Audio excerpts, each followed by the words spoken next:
गर्मी का बहुत तेज दिन था। सूरज जैसे आसमान से आग बरसा रहा था। सड़कों पर धूल उड़ रही थी, हवा में तपिश थी और इंसानों के दिलों में बेरुखी। इसी मौसम में फटे पुराने कपड़ों में लिपटा हुआ एक कमजोर सा शरीर नंगे पांव चलता हुआ एक अमीर घर के दरवाजे पर आकर रुका। उसके हाथ में एक छोटा सा झोला था, आंखों में विनम्रता थी और चेहरे पर सब्र। वो एक फकीर था जो सिर्फ एक निवाला, एक घूंट पानी और थोड़ी सी दया की तलाश में था।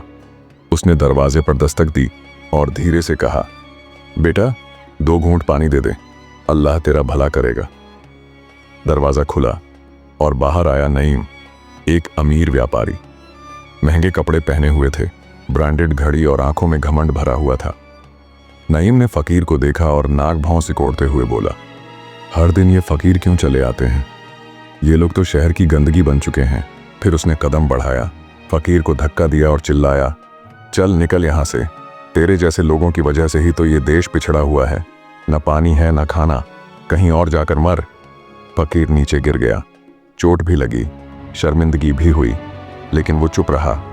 फिर उसने आसमान की ओर देखा, आंखें नम हो गईं और बस इतना कहा, मैं तो चला जाऊंगा साहब, लेकिन याद रखना, जो तूने आज मुझे सिखाया है वहीं तेरी औलाद भी सीखेगी, और जब वो तुझे वहीं सिखाएगी तब तू ये लफ्ज़ ज़रूर याद करेगा। इतना कहकर वो फ़कीर चला गया, न गुस्सा न बद्दुआ, सिर्फ एक दुख से भरी हुई बात। कुछ साल बाद नईम का बेटा हुमायूं अब बड़ा हो चुका था। उसे अच्छे स्कूल मिले, महंगी गाड़ियाँ, अमीर दोस्त, लेकिन न दिल में रहम था न ज़ुबान में तहजीब। वो माँ से ऊंची आवाज़ में बात करता, बाप को नज़रअंदाज करता, नौकरों से गाली गलौज करता और हर उस इंसान से नफरत करता जो उससे कम हैसियत वाला होता। फ़कत का चक्र। एक दिन नईम ने देखा, उसका बेटा घर के दरवाजे पर आए एक बुजुर्ग फकीर को गालियां दे रहा था और धक्का मार रहा था। जा बुढ़े, तेरे जैसे लोगों की वजह से ये शहर गंदा है। फकीर चुपचाप खड़ा रहा। नईम के पैरों तले जमीन खिसक गई। उसकी आंखों के सामने सालों पुराना मंजर ताजा हो गया। वही दिन, वही गर्मी, वही जुमला, जो तूने मुझे सिखाया वही तेरे बच्चे भी सीखेंगे। नईम की रातों की नींद उड़ गई। वो अब हर वक्त सोचता, डरता, बेटे को समझाता, मगर बहुत देर हो चुकी थी। हुमायूं अब अपनी ही दुनिया में था। दौलत और घमंड ने उसकी आंखें बंद कर दी थीं। अंत की ओर एक दिन नईम बीमार पड़ा। उसे दिल का दौरा पड़ा। उसका बेटा उस वक्त पार्टी में था। उसे अस्पताल ले जाने वाला कोई नहीं था। जिस बेटे की दुआ के लिए उसने एक फकीर को धक्का दिया था, वही बेटा अब उसकी आह भी सुनने को तैयार नहीं था। आखिरी दिन नईम अस्पताल के कमरे में तन्हा पड़ा था।